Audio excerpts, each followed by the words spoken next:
So today I have some awesome content to bring to you around how to win the day by winning the morning.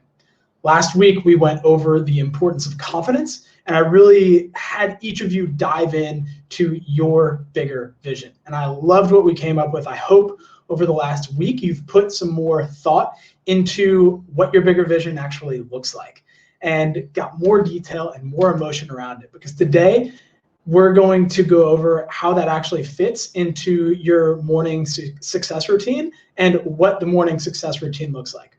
And you might already have a morning routine, which is great. Some of you might be coaching early CrossFit classes, which is not great. That is the antithesis of growing a successful online coaching business. But even if you are doing that, doing this at some point in the morning is ideal. So I'm gonna go over that. I see that we don't have anybody live at the moment. So I'm just gonna go over this information. It'll be in the replay. If anybody joins live, ask a question in either of the areas. So I'm just gonna share my screen. We'll go through the presentation, and I'll even show you some of the things from the morning success routine document that I'm updating as we move into 2020. So let's pull up the screen share. Cool. So we are sharing. All right, so let's work through this morning success routine. Let's see. Forget where the present button is. So we won't bother. So anyways, we're winning the morning so we can win the day. And the morning success routine that I recommend is based off of traditional Chinese medicine, actually. So with traditional Chinese medicine, it's not a religion, so if anyone's religious, don't worry, but it's not a religion. It's really just a philosophy of well-being and healing. And you have qi, it's your natural life force, and it moves through different phases throughout the day. So when you wake up, all of a sudden you are in this yang part of your day. Yang meaning that like do and go. It's the light, that type of energy. And then once we hit noon, that's the biggest yang time, and from there it moves to yin time. Yin yoga, for example, is low, slow stretches. And so the yin time of your day, that's where you really start to get into that relaxation state. And that's where your life force is at that point in the day. So the morning ritual here, this is about actually getting that qi moving, starting to get you into that yang part of the day, but with yin and yang, each exists together. But anyways, this morning routine I'm going to go over, I call the Maven routine. Probably won't find this anywhere on the internet because it's just an acronym that my friends and I who go through it made up. So you'll start your day out with movement. From there, the next 3 things are things that you can do while you're seated. So you go through a bit of mindfulness. We'll go over each of these in more detail. From the mindfulness, we go into your affirmations, some visualization. So we talked about vision last week, doing a bit of education, and then notation. So I'm actually going to pull this up into present mode. So in terms of movement, the purpose of the movement is just to get your energy flowing, to shake off the rust from the sleep that you just had, to just shake off all that stagnation and actually get yourself into the right energetic state. And you can do this in a number of different ways. You can do it with breath work. That's a seated practice at times, but you're going to get that big movement of the diaphragm, and you're going to get a lot of energy moving if you're doing some breath work, kind of like Wim Hof style in particular. Box breathing might get you into a little bit more of a relaxed state. So I'm talking things where it's more like that Wim Hof type of breathing. Another thing that you can do is Qigong or Tai Chi. This is actually, I talked about traditional Chinese medicine. This is a Chinese practice of actually moving the energy through your body and through the energy systems. This is one that my wife and I quite enjoy. I go for surfs quite often. This is my morning movement most of the time. I'll just get out no matter what the waves are looking like and get out for a surf for about an hour at sunrise. But I also 1 to 2 days a week, I go and exercise. Today, I went to the gym. I trained at the early class. Actually, training early is, in terms of the qi cycle, in terms of traditional Chinese medicine, a really good time to exercise. You can do sun salutations. For me, I live walking distance from the beach. I'm blessed in that sense. But if you live walking distance to somewhere really nice, like a nice outdoor area, a park, something like that, you can walk to the park and do some sun salutations, just some yoga flow, get your body moving. It's a really good way to get the day started. From there, you'll start your seated practice. So mindfulness being in the first part of your practice. The way that I recommend going through mindfulness, if you don't already have an established practice, is you want to start with 5 minutes using an app called Insight Timer. It's a free app. You can set it up so that you've got a bell that signals you're starting, a bell that signals you're ending. You can set it for 5 minutes. And from there, you can set sounds. Like for me, I have the ocean sounds on my Insight Timer. And so what I'll do is I'll get into a nice seated upright position. You can close your eyes or you can have an unfocused gaze. And from there, you are mindful. So you are not going into relaxation practice here. You're not going into like a half sleep because you just woke up.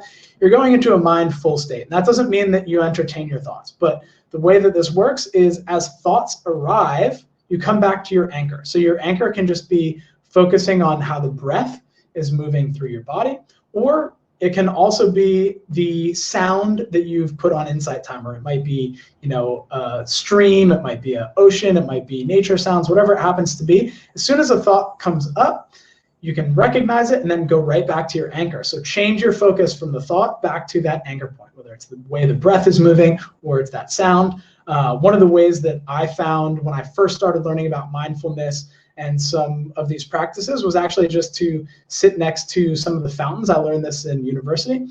Just sit next to the fountains on the university, and my anchor point was actually the water. And for me, that's why I use the ocean sounds on Insight Timer, is because for me, water and the sound of moving water tends to be a really good anchor point. So that's been my best way of practicing mindfulness, and it might be something different for you. So play with it. Start with 5 minutes. Eventually, you can move up to maybe 10. And the reason that we do this, the reason is that mindfulness cultivates focus. If you find yourself procrastinating, if you find yourself unfocused throughout the day, mindfulness practices are going to help you focus when you are working. You're not going to be pulling up multiple tabs on your screen. If you do pull up a multiple tab, this actually trains your brain to notice, oh, I'm getting distracted, close the tab, back to the focus point, whatever you were working on. Earlier, before this call, I was actually working on doing some copywriting. I was writing some Facebook posts, and I found myself, I hit a little bit of a rut, a little bit of a writer's block, and I went to pull up a tab, and then I said, you know what, no, hit the X, and then went right back to just writing a bunch of crap so I could get it out. But I got back to focusing on task. And mindfulness, first thing in the morning, is going to cultivate that. Versus if you wake up and you look at your phone and you're unfocused and you immediately go. Mindfulness is the opposite of that. And it is a practice that most of the successful people that I know, if not all, practice some form of mindfulness. Whether it's in the morning or not, doesn't matter. From there, the next part of the seated practice, and this one's really important, is affirmations, because you are reprogramming your self-image. And that is so important, because whatever self-image you hold for yourself is the direction that you're going to move. And I need to get you so that your self-image is that you're a client magnet, you're a money magnet, you're a 6+ figure coach, you're living your dream life, all of these things. And one of the ways that we can actually reprogram your self-image is through affirmations in the morning. So one way that I've found is quite helpful, actually, is EFT tapping. It stands for Emotional Freedom Technique.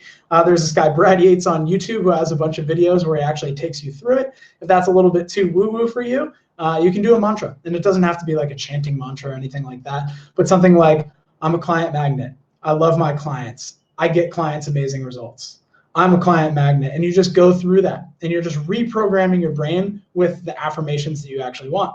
Or you could be reading affirmations from a list. So for example, I'll pull up my morning formula.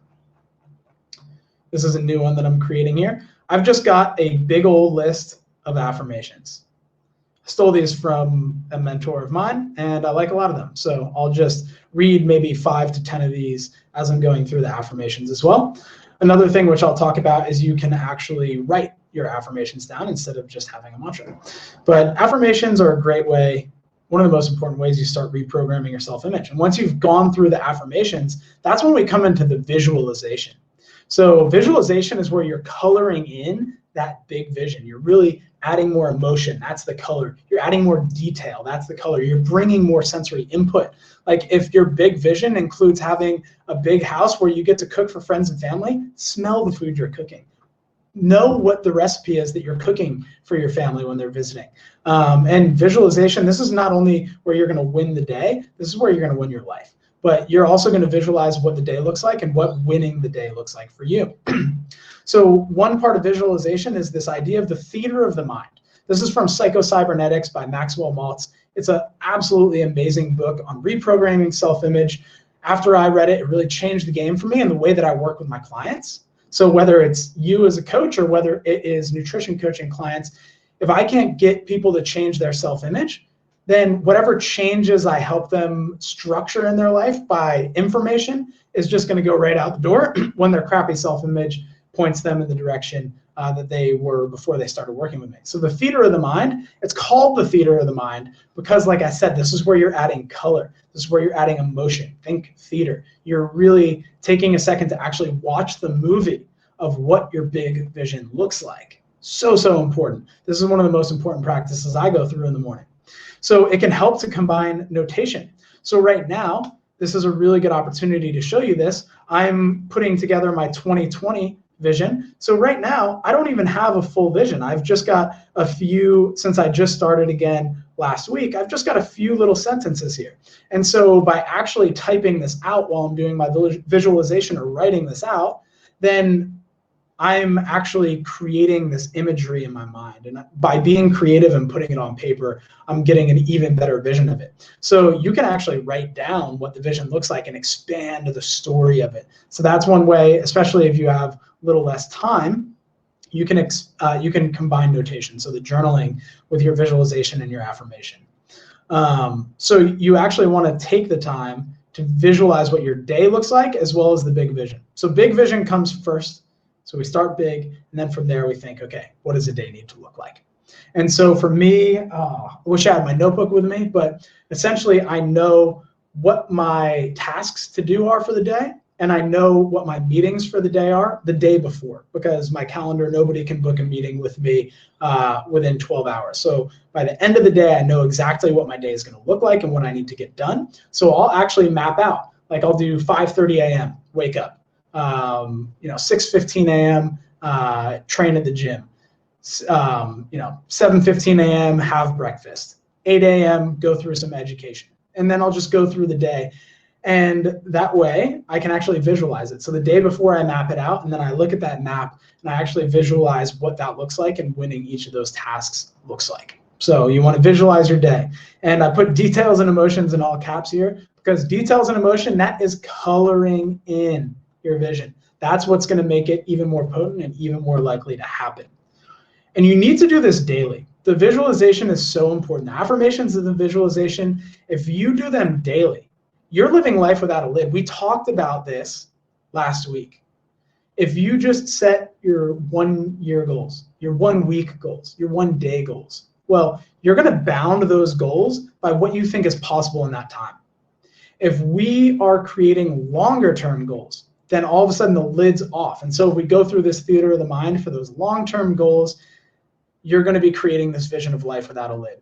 And then when you bring that big vision down to what do I need to do today in order to get there, you are tangibly moving towards that big vision. And you're going to be amazed. Everything I've ever written down or done these strong visualizations for has come true. And then I need to make something up that is the next level of what's possible. Which is why I think it's so important for everybody going through this program to make sure you go through this process.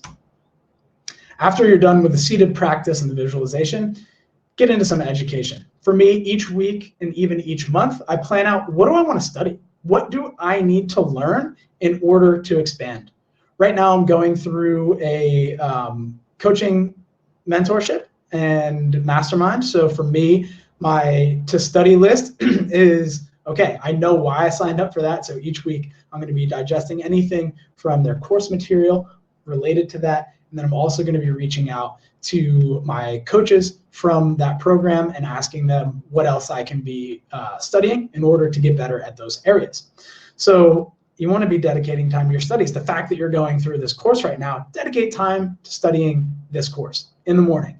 Get the information there. If you know what you need to do that day, and you know that you've got a task that, let's say, for example, you know that you want to create your email follow-up sequence or do some email copywriting. Well, then go to the course and find the section on email copywriting and go through that. Even if you've gone through it before, review it, and then go through the task later on in your day.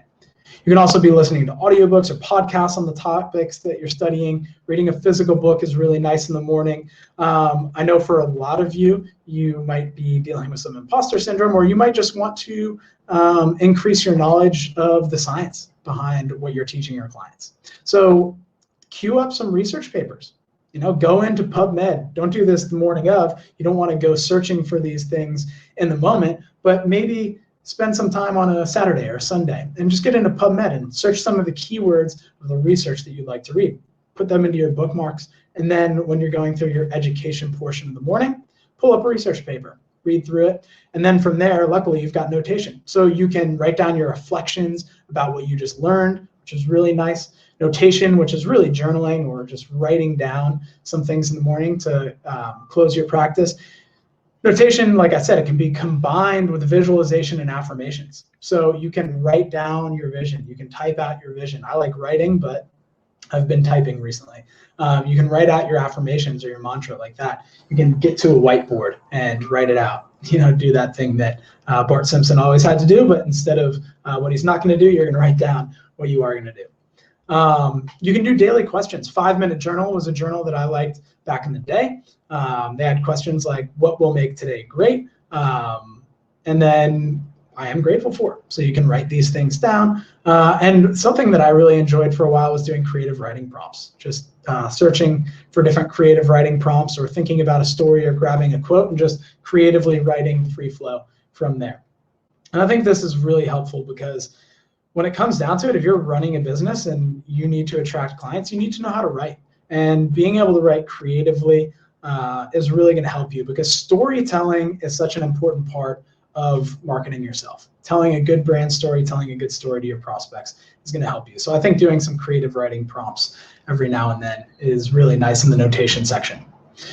So, like I said, win the morning, win the day. Success leaves clues. The reason that we're doing this is because successful people have a morning routine. I don't know many successful people who do not go through visualization, affirmations, going through a solid morning routine, going through mindfulness. Now, the reason that we do these things is because it develops self-awareness. Self-awareness is so important because the thing is, a lot of times, especially in business, we start thinking too much about our prospects or the bigger nutrition coach, the person who has more clients. We start comparing ourselves, and the comparison syndrome, the imposter syndrome, all of these things take us out of our own self-awareness. So having that level of self-awareness, I love this analogy of when you do the visualization, you want to have 1 foot in the present, 1 foot in your future vision. The self-awareness is having that awareness of, okay, where am I? And then any progress from there, you should be celebrating. Self-awareness is so important to keeping you in the game. And the self-management, that really comes down to just making sure that you're healthy and you're taken care of. If you have that self-awareness and that self-management, you are winning. And when it comes down to it, if you want to be a 6-figure coach, I know that's not all of your goals, but the thing is, if you want to be a 6-figure coach, be a 6-figure coach every day. If you want to be a coach who has a business that allows you to spend time with your grandkids, then be a good grandparent and be an amazing coach every single day. Visualize this and affirm it. So that is enough on this